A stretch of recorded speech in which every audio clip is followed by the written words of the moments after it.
E hoje o smartwatch, ele é o nosso celular portátil.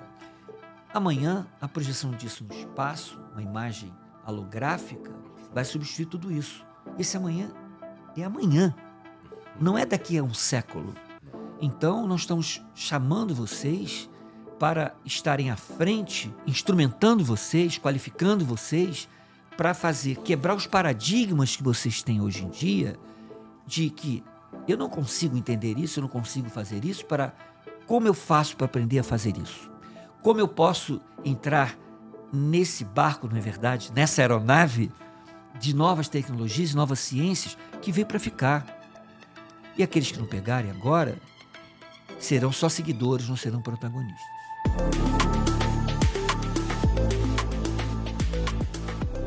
No Conexão em Saúde de hoje, nós vamos conversar com os professores do curso de Medicina Aeroespacial e o entrevistado principal, o professor Adilson Maris.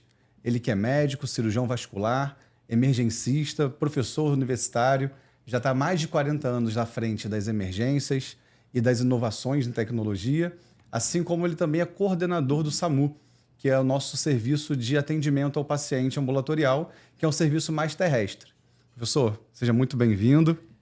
Muito obrigado, boa tarde, Gabriel, boa tarde, professor Márcio, boa tarde, Marco, boa tarde a todos. Bom, inicialmente você pediu que eu falasse de mim, né? Sim, mas fala um pouquinho sobre o senhor, sobre a sua formação. Eu fui graduado em Medicina pela UERJ, Universidade do Estado do Rio de Janeiro, nos anos 70. Fiz residência, a primeira residência em cirurgia geral, a segunda em cirurgia vascular no Hospital Universitário Pedro Ernesto. Me tornei docente da universidade no Departamento de Cirurgia em 1982. Cheguei a ser diretor da divisão de serviços médicos do Hospital Pedro Ernesto durante um período de 4 anos.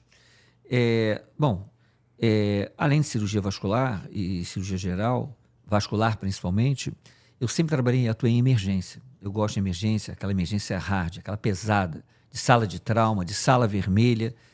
Eu não tenho assim, porque eu me sinto muito confortável de trabalhar nisso. E esses anos todos, mais de 40 anos, trabalhando com isso, me deu uma certa facilidade e ao mesmo tempo de atuar e ao mesmo tempo poder detectar necessidades. Então eu fui buscar ao longo da minha vida profissional e acadêmica novas tecnologias. Fui buscar na Alemanha conhecimento em angioplastia para chegar a territórios até então que nós chegávamos, que é no território infrapatelar distal do pé, para preservar extremidades de pacientes diabéticos. Fui buscar também a tecnologia para a cirurgia de aneurismas de aorta abdominal e posteriormente aorta torácica, utilizando técnica minimamente invasiva percutânea, quando isso parecia algo assim inalcançável. É claro que ao longo desses anos todos, muitas coisas surgiram. Vocês podem imaginar que com a Revolução Industrial, a 2.0, 3.0, 4.0 e a 5.0, essa tecnologia veio trazer a nós, profissionais de saúde, trabalhando tanto em ambientes controlados como em ambientes de emergência, que as coisas são mais difíceis, mas têm que ser controladas, veio nos trazer muito apoio. A gente usa, desde a coisa simples do dia a dia de hoje, que é o prontuário eletrônico, mas a gente usa também, a gente pode usar, por exemplo, dispositivos vestíveis. Eu posso utilizar a internet das coisas, eu posso usar, para garantir a privacidade daquelas informações, o blockchain. Eu posso utilizar, por exemplo, um robô que vai operar à distância. Recentemente, nós tivemos no Brasil uma cirurgia de hérnia inguinal feita em Curitiba, cujo cirurgião estava no Kuwait. Então, a gente pode imaginar o seguinte: um cirurgião hoje no Brasil, que é um país imenso, continental, no Oiapoque, se depara com uma cirurgia complicada e ele tendo o equipamento necessário, ele pode recorrer a um profissional com expertise naquele assunto em qualquer lugar do mundo, no Brasil mesmo ou fora do Brasil. E ele assume durante algum tempo o controle desse equipamento, tá? Sem delay nenhum, e ele consegue realizar aquele procedimento, superar aquela dificuldade, devolve o controle da cirurgia ao cirurgião original. Se nós falássemos sobre isso há 10, 15, 20 anos atrás, era inimaginável, era sonho. Então, hoje, quando nós falamos de novas tecnologias, nós temos que entender que o ser humano é capaz de construir coisas usando a imaginação. A imaginação é necessária. Porque se a gente não imagina, a gente se conforma com aquilo que tem e aceita aquilo como inevitável. A gente não evolui, não avança. E o conhecimento, ele é exatamente para isso. É para a gente fazer perguntas que não têm respostas. E buscarmos respostas evoluindo nesse conhecimento em busca, buscando essas coisas. Eu estou aqui hoje cercado de pessoas maravilhosas que são pesquisadores. Por quê? Por que vocês são pesquisadores? Porque nós temos inquietude. Nós não nos conformamos com isto daqui, porque pode existirem maneiras diferentes de olhar uma mesma coisa. Moscovitch, que era um cientista social, desenvolveu o conceito de realidade social. Ele desenvolve dizer o seguinte, que não existe uma realidade. A realidade é a maneira que nós a vemos, como nós vemos alguma coisa. Pode existir várias realidades paralelas. E hoje, a ciência mostra que, de fato, isso existe. Existe. O nosso momento, o nosso tempo, o nosso momento, não é o aqui e agora, é o tempo todo. Ele não tem um início e um fim, ele acontece simultaneamente. E nós temos que aproveitar que nós temos a oportunidade, a geração de hoje, a minha geração não é de hoje, mas as gerações de hoje têm a oportunidade de ter acesso a essas novas tecnologias. Então, por exemplo, de que eu estou falando? Nós estamos falando, por exemplo, de transporte aeromédico, medicina aeroespacial. Nós estamos falando desde um transporte de um helicóptero que pega uma criança que precisa de uma cirurgia cardíaca urgente ou um coração para um transplante que é apanhado no interior do norte do estado do Rio de Janeiro, é levado de ambulância até um helicóptero e ele é trazido até o Rio de Janeiro, no heliponto da Lagoa, para ser levado de uma ambulância até uma unidade de saúde que a equipe está preparada para um transplante, a qualquer hora do dia da noite, qualquer dia da semana, qualquer época do ano. Isso é uma realidade nossa, já existe isso. Da mesma forma que existe o transporte de pessoal para as plataformas de petróleo na bacia de Campos, na bacia de Santos, na bacia que tem em Vitória, ou de qualquer lugar do país, no sul. Então, no caso do Rio de Janeiro, esses helicópteros saem levando aquelas pessoas todas, dezenas de pessoas, saindo do aeroporto de Jacarepaguá e tem que chegar até a plataforma. A questão de nós aprendemos na medicina de urgência e na medicina em geral a obedecer protocolos. Esses protocolos são protocolos calculados para a medicina pré-hospitalar, tipo SAMU, por exemplo, onde eu trabalho há muito tempo. Eu não sou coordenador do SAMU, fui médico intervencionista, sou médico regulador e sou supervisor de regulação no estado, na SAMU, ok? Mas vamos lá. Esses regulamentos, esses protocolos, são aplicados tanto para pré-hospitalar como ambiente intra-hospitalar. Porém, eles não podem ser transportados para a realidade de um ambiente confinado, seja uma aeronave que está transportando o paciente, seja uma plataforma de petróleo offshore, porque são realidades diferentes. E no ambiente hospitalar, no atendimento ao paciente de emergência, nós temos equipe de saúde, multidisciplinares, fisioterapeuta, médico, enfermeiro, por aí vai. E aquele suporte técnico e logístico que mantém a qualidade daquilo funcionando. No ambiente fechado, quando há uma necessidade emergencial, o tempo é fator decisivo. E mais que o tempo, a tomada de decisão. E essa tomada de decisão, ela tem que ser exercida em função de alguma coisa prévia, que é o conhecimento daquilo ali. Ou seja, não basta somente ter o conhecimento técnico de todos os protocolos, ainda que para ambiente fechado e restrito, como plataforma ou aeronave. Tem que estar preparado o ser humano para a tomada de decisão correta, ou seja, o soft skill. Ele tem que estar preparado psicologicamente para isso. E isso a gente adquire com treinamento. Tudo se aprende.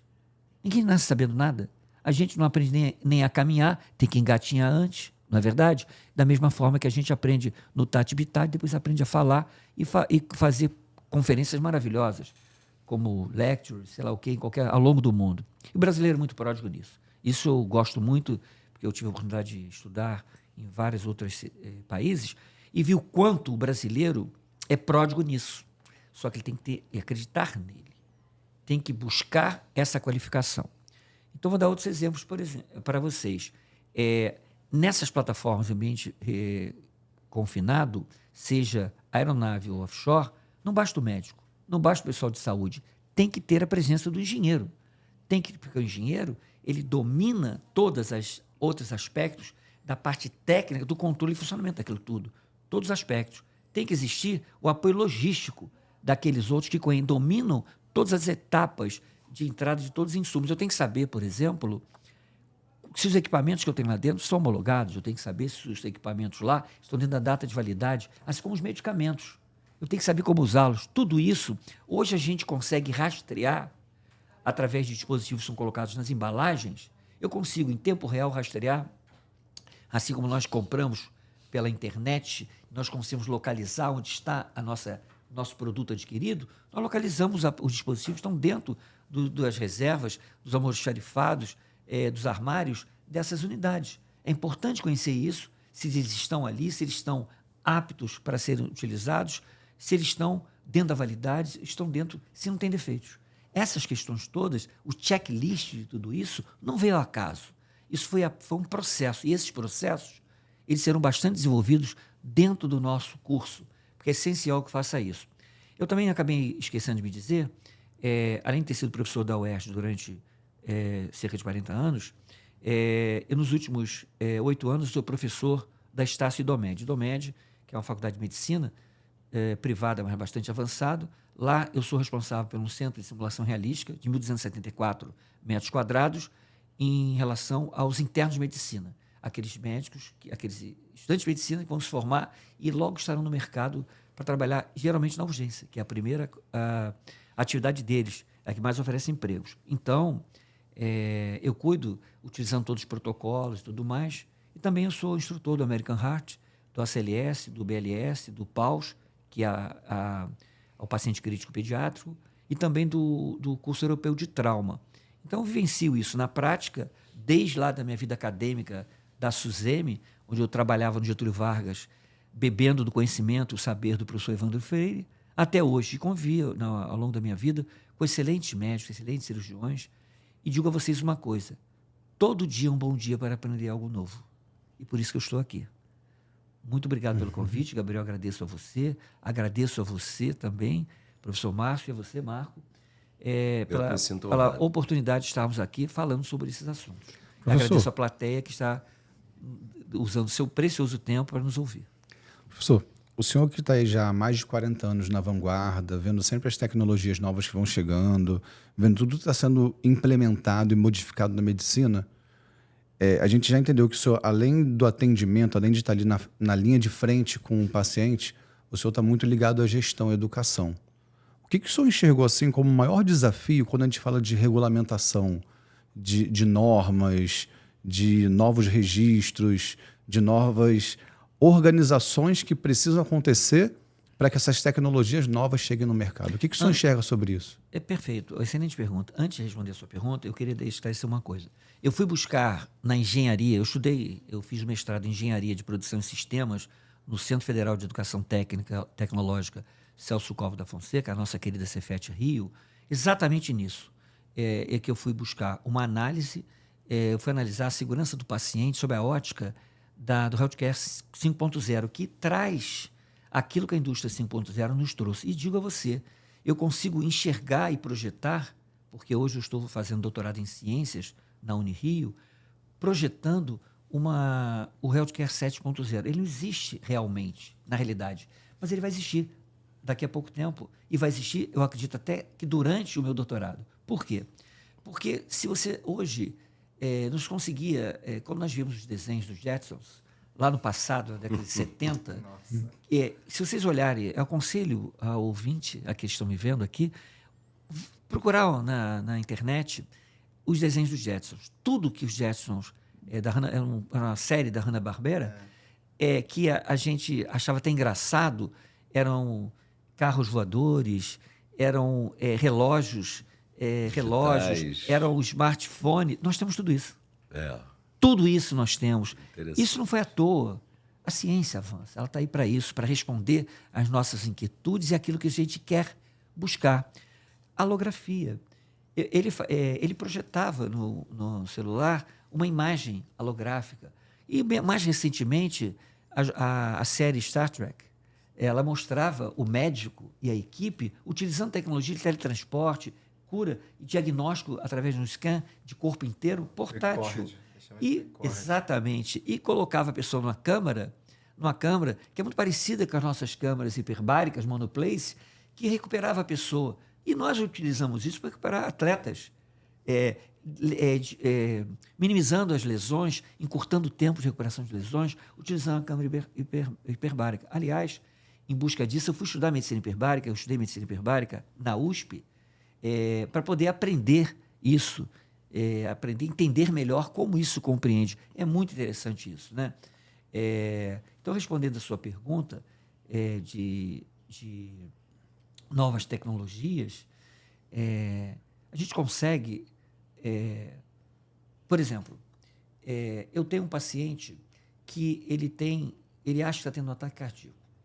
Ele pode acionar o SAMU irá orientá-lo como proceder e a família dele até a chegada da viatura, que é de movimentação terrestre. Leva tempo. Isso é um grande entrave, um grande viés que nós temos nesse atendimento, na qualidade de atendimento. Ainda que eu tenha uma resposta rápida, ao chamado rápida, o deslocamento demora em cidades grandes, como Rio e São Paulo. Se eu tivesse um tipo de veículo que pudesse superar isso e que chegasse rapidamente, trazendo recursos, sejam recursos materiais ou recursos humanos, eu conseguiria mitigar esse tempo, conseguiria driblar esse tempo e dar um atendimento melhor. Um atendimento de parada cardíaca, por exemplo. A parada cardíaca, a gente, no telefone, quando a gente identifica e a gente aciona por despacho rápido a viatura, é uma viatura, ambulância e é moto. Talvez você não saiba, a moto chega antes, claro que chega antes. Mas eu sou obrigado também a orientar esse meu cliente, esse paciente, esse nosso usuário, que está numa situação crítica. Em segundos eu tenho que orientá-lo como proceder à reanimação cardíaca, a massagem cardíaca externa, sem nunca ter feito. Eu oriento que o celular fique ligado ali no Viva Voz, eu incentivo com ele, eu estou com ele. E quando ele está em dúvida, eu digo para ele, olha para mim, ele não está me vendo, mas ele está ouvindo, eu tenho que convencê-lo que ele está comigo ali ao lado dele, para que a performance dele seja a melhor possível.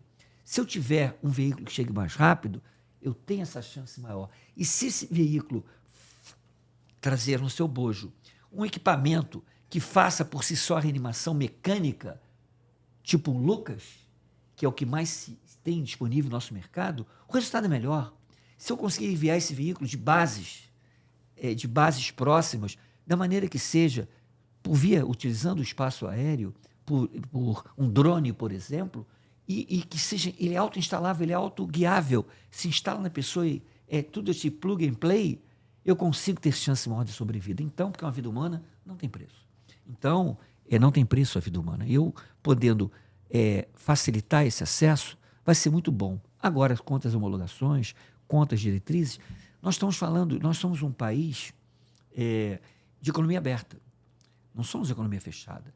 As empresas que trabalham no offshore são internacionais. As que operam as aeronaves também. E todas obedecem a legislações, são legislações múltiplas. Eu tenho que entender que esses documentos legais que regulam esses atendimentos de todas as formas e funcionamentos de cada segmento, baseado em POPs, procedimentos operacionais padrões, eles têm que obedecer a legislações que conversem entre si. Legislação americana, europeia, asiática, chinesa, brasileira, elas têm que falar. E os órgãos que regulamentam isso, por exemplo, o órgão que regulamenta, principal que regulamenta a circulação de aeronaves no Brasil é a ANAC. Ela tem vários documentos legais e que eles têm que conversar com os seus irmãos gêmeos europeus, americanos e asiáticos. Tá? Da mesma forma que os documentos legais que quem controla, por exemplo, é a Anvisa que controla os nossos medicamentos, os nossos procedimentos técnicos, médicos, legais. Então, são inúmeros esses procedimentos, eles têm que conversar com os procedimentos, com os mesmos documentos das agências internacionais. A FDA é mais conhecida aqui no Brasil, mas tem que conversar, que nem sempre eles falam a mesma língua. Tem que falar a mesma língua, para que a gente possa trazer o benefício para o paciente, que o paciente é a nossa meta principal, a segurança dele. Tá? E também nós temos que ter os documentos ocupacionais de natureza legal, que são aqueles das do RDE, das resoluções do tipo A32, que regulamenta isso. E as questões de saúde ocupacional. A engenharia está aí dentro também.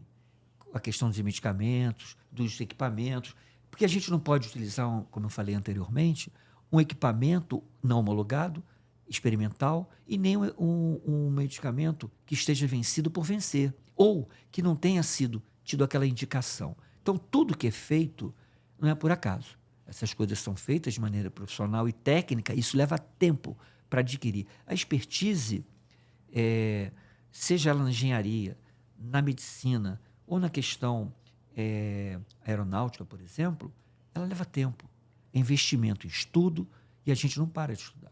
Tá? Eu me sinto muito feliz de ter a minha mente brilhante aos meus mais de 70 anos. Minha mente brilhante, que eu quero dizer, mente ávida, lúcida para aprender novos conhecimentos. E toda a cabeça de um ser humano, ela é capaz de receber esses conhecimentos. Ela só precisa despertar aquilo, clique pelo interesse e buscar, a partir desse momento, se qualificar para aquilo ali. Eu vejo que a tecnologia que está sendo oferecida de forma inédita no nosso curso de medicina aeroespacial, voltada para a questão de resgate e atendimento de pacientes críticos em situação crítica, ela vai ocupar uma lacuna que existe até hoje. Não existe nada parecido. E eu posso dizer a vocês o seguinte, ao longo desses anos convivendo, quer dizer, estudando coisas em loco, na China, na Alemanha e nos Estados Unidos, esse modelo que a gente escolheu é um modelo inédito, não só no Brasil, mas no mundo. E é um modelo que, se hoje ele parece algo visionário, da mesma maneira que há 10, 15 anos não se pensava inteiro que nós temos hoje ao alcance das nossas mãos, nosso celular é um computador portátil. Amanhã vai ser e hoje o smartwatch, ele é o nosso celular portátil. Amanhã, a projeção disso no espaço, uma imagem holográfica, vai substituir tudo isso.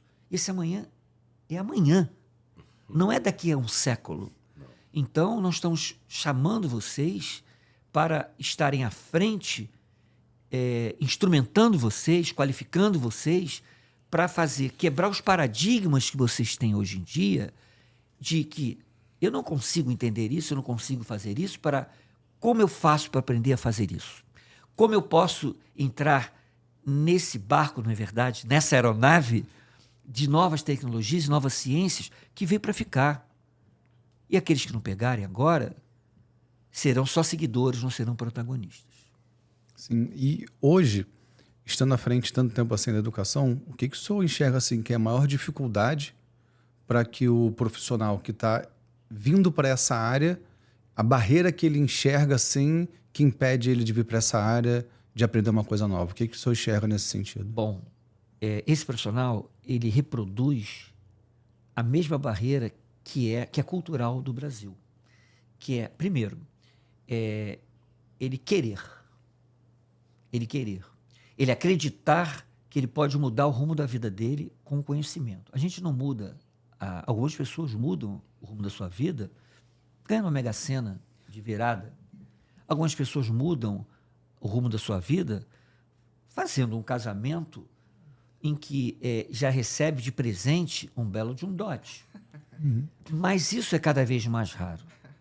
E isso você vai contar com algumas probabilidades matemáticas muito pequenas. No entanto, a única coisa que transforma a vida de um indivíduo, de uma pessoa, é a educação. Porque a educação ela não tem limite. Einstein já dizia isso. O limite do conhecimento, ele não existe. Você pode se reinventar várias vezes. A grande vantagem é que quando você ergue a vela do conhecimento, a busca pelo conhecimento, o que você vai fazer é buscar a orientação certa, caçar esses ventos, buscar esses ventos para direcionar no sentido que você quer. Não existe calmaria para isso. A tão falada calmaria para quem veleja, nada mais é que um momento para você refletir. Reflexão. E até a chegada da próxima brisa, que vai se tornar novo vento para arrumar a gente ao caminho que a gente quer. Eu acredito muito no conhecimento. Nós temos exemplos práticos nisso. Tá? Exemplos de país que superou 2 guerras através de conhecimento, a Alemanha, mas a Alemanha tem uma história antiga que vem de centenas de anos. A história do Brasil é muito recente. A história do Brasil, o Brasil colônia de 1500 a 1808, ele não era um Brasil em que você procurava desenvolver conhecimento algum. Ele era um país colônia que oferecia suas riquezas. Com a vinda da família real em 1808, houve necessidade de se criar escolas de todos os tipos, inclusive escolas médicas. De 1808 até agora, são pouco mais de 200 anos. É muito pouco. E se nós olharmos para uma China, como, por exemplo, o Japão, a China, por exemplo, é um país que há 50 anos que era a China. Se pudesse falar hoje que a China estaria na vanguarda da tecnologia mundial sobre todos os campos do conhecimento, todos. O que fez a China mudar foi conhecimento, foi o estudo.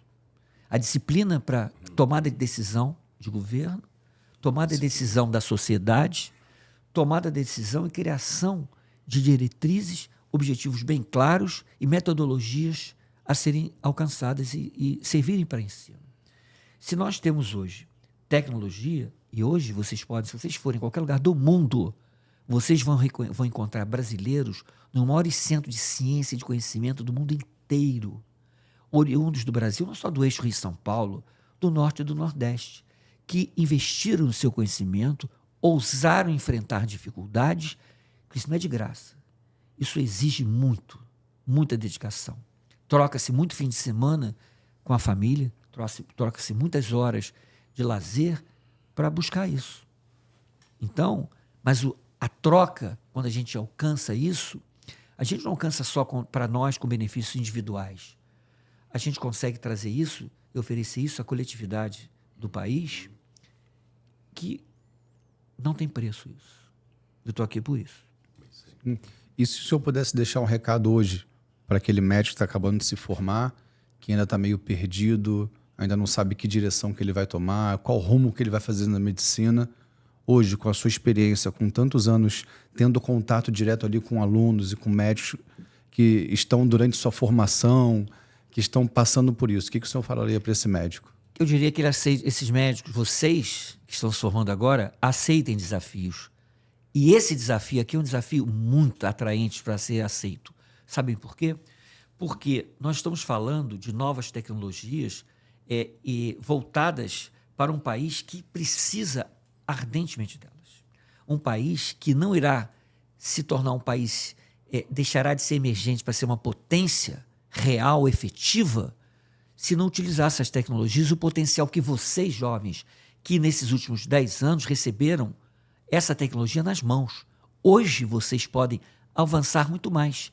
Vocês podem lançar de tudo. Eu, antigamente, eu tinha que sair lá da faculdade da UERJ em Vila Isabel e buscar biblioteca da Academia Nacional de Medicina,